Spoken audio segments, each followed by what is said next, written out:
jahat. Artinya, iblis adalah musuh semua kebenaran. Walaupun kadang-kadang dia bisa juga berteman baik dengan kebaikan. Tapi belum tentu benar. Maka saya buat di sini. Iblis musuh yang pertama itu adalah musuh kebenaran dulu. Lalu setelah itu musuh dari kebaikan yang sesuai dengan standar kebenaran. Karena kebaikan itu Bapak Ibu tidak selalu berstandar kebenaran.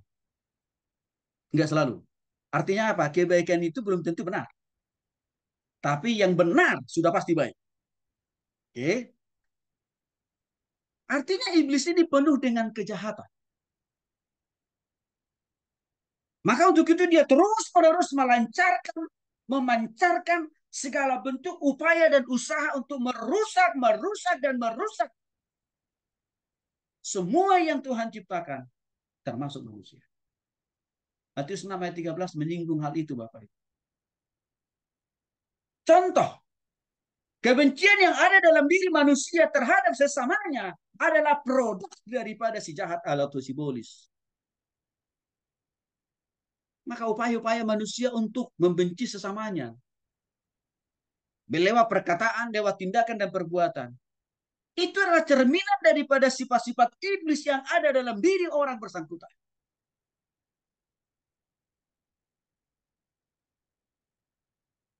Di mana iblis itu selalu senangnya menciptakan virus kebencian di antara sesama manusia, bahkan di antara kita dengan Tuhan, dan juga di antara sesama kita dengan sesama, dan juga dengan ciptaan Tuhan yang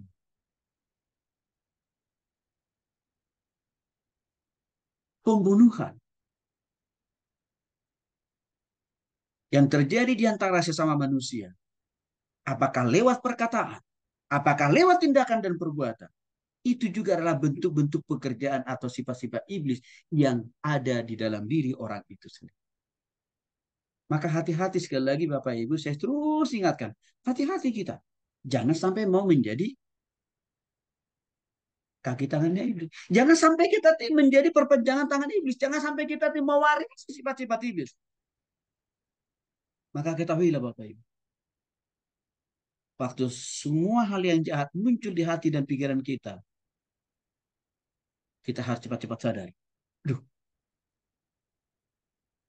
saya pingin fitnah orang, saya pingin jahatin orang. Aduh, berarti ini iblis sedang berusaha memakai saya. Hati-hati. Yang kedua, penipu. Dalam perspektif ini artinya iblis senang sekali memutar balikan yang benar dari firman Tuhan menjadi salah. Bahkan menyalahgunakan firman Tuhan itu untuk menipu orang, membohongi orang. Penipuan inilah yang dilakukan terhadap Adam dan Hawa kan di Taman Eden, Bapak Ibu. Dan penipuan dilakukan oleh iblis hari-hari ini juga terjadi kok secara masif. Contoh, iblis seringkali katakan kepada orang yang belum sungguh-sungguh bertobat, tidak apa-apa, hidup dalam dosa aja, tetap engkau panjang umur, sehat walafiat, usahamu sukses. Tapi semua itu adalah penipuan atau kebohongan. Karena dalam perjalanannya, kesuksesan orang itu akan hilang. Dan dia akan mengalami keterpurukan.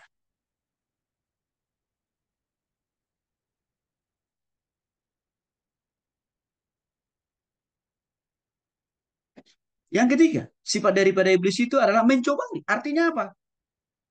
Menantang atau mendorong orang percaya untuk melawan Tuhan. Untuk melanggar firman Tuhan. Dan ini sangat terlihat jelas. Waktu dia mendorong Yesus dengan pencobaan iblis yang dia lakukan di dalam Lukas pasal 4 ayat 2.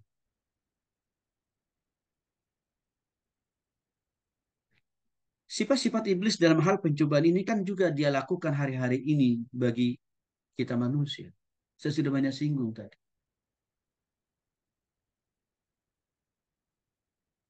Iblis banyak mencobai orang hari-hari ini dengan mengatakan, korupsi aja enggak apa-apa.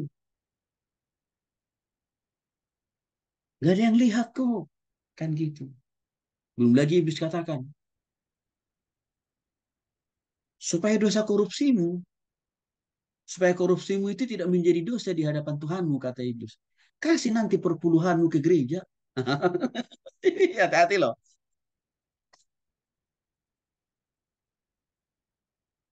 Kasih perpuluhanmu ke gereja. Dan banyak orang mempercayai dan mengikuti itu. Tapi tidak lama kemudian disikat oleh KPK. Terbongkarlah sudah berapa yang dia korupsi. Dan gereja dan pelayanan mana yang menerima. Sebagian dari hasil korupsi orang tersebut. Ini kan yang dilakukan oleh Johnny Plate. Sehingga beberapa gereja harus terbawa-bawa. Kan gitu Bapak Ibu. Mencobai. Termasuk saya singgung tadi. Bagi para ibu-ibu ya, hati-hati loh. Iblis juga mencoba ibu-ibu dengan apa? Membandingkan tas atau baju mewah yang ibu-ibu pakai dengan yang perempuan-perempuan lain pakai. Hati-hati. Bagi kita laki-laki apa? Hati-hati loh.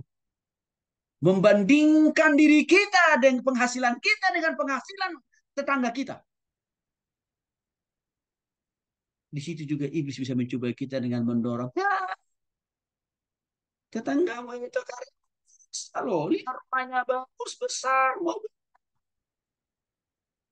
mewah, pengusaha. Saya nggak bisa lebih dari dia. Ah, mulailah iblis memprovokasi, mencoba pikiran kita untuk berpikir keras dan berusaha keras. Apa yang harus kita lakukan? Supaya kita jangan sampai kalah dibanding tetangga. Jadi saya sudah singgung juga Bapak Ibu, berlaku untuk kita semua. Masalah makanan, masalah makanan, makanan, makanan, makanan, makanan.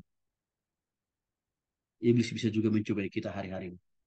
Salah satu pencobaan dilakukan oleh iblis kepada Yesus waktu itu masalah makanan kan? Yang mana iblis menawarkan waktu itu supaya Yesus mengubah batu menjadi roti kan? Itu artinya apa? Sampai hari ini iblis juga masih bisa memakai maka untuk mencoba gitu dengan mendorong kita terus menerus apa? Makan, makan, makan, makan. Sehingga kita tidak sadar diri, kita udah obesitas. Bahkan badan kita sudah dihinggapi banyak, banyak sakit penyakit. Hati-hati loh Bapak Ibu.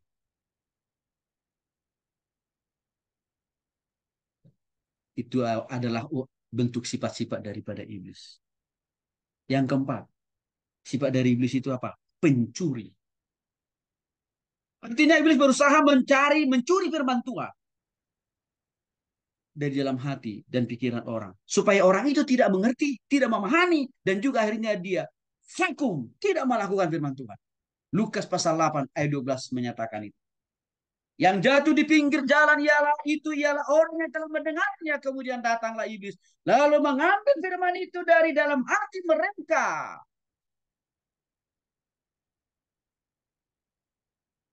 Artinya Bapak Ibu, sifat iblis yang keempat ini adalah iblis sangat mudah mengalihkan fokus konsentrasi kita untuk tidak memahami firman Tuhan dengan benar, sehingga kita tidak dapat mempraktikkannya dalam kehidupan kita sehari-hari.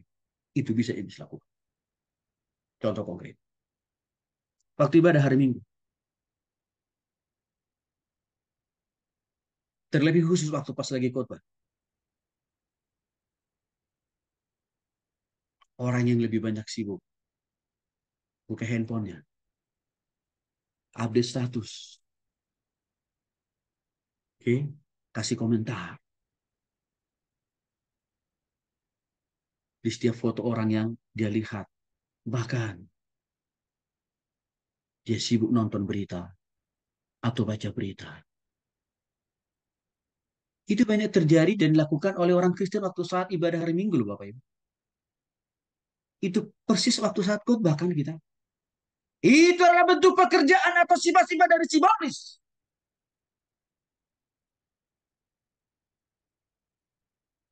Karena iblis nggak rela. Hati, pikiran, dan perasaan kita fokus dengan firman Tuhan, paham firman Tuhan, lalu kita praktikkan itu firman Tuhan. Iblis nggak suka, iblis nggak mau itu terjadi. Karena dia nggak mau kita bertobat. Dia nggak mau kita hidup lebih benar.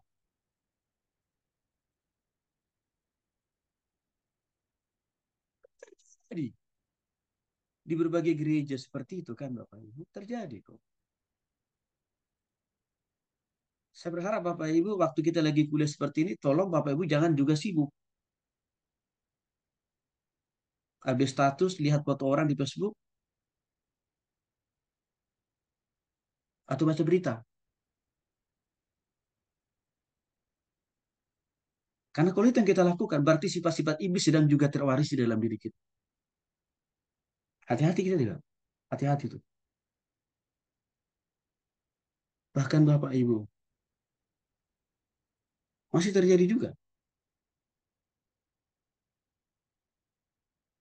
Waktu dari awal ibadah masuk, semuanya masuk.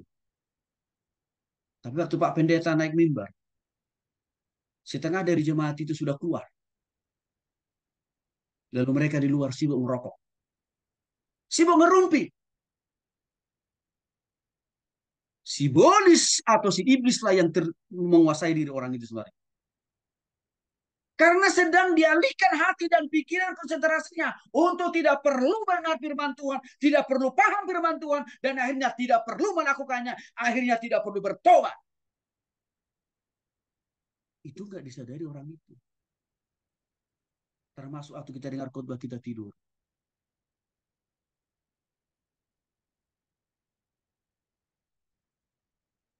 Hati-hati Bapak Ibu. Ini juga bisa terjadi ke kita. Mencuri, iblis itu mencuri. Lalu nanti waktu dia sudah dengar, selesai khotbah, masuk dua berkat. Jemaat-jemaat yang sudah keluar tadi waktu khotbah, balik lagi masuk. Jadi hanya mau enaknya doang.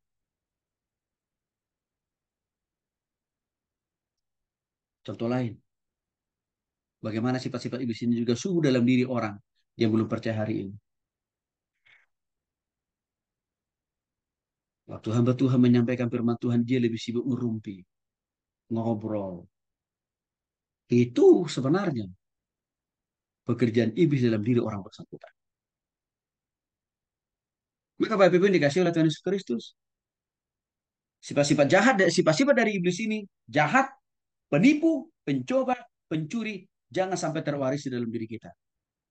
Jangan sampai dilahir dan muncul di dalam diri kita. Karena pasti ini akan menghalangi berkat Tuhan di dalam diri kita.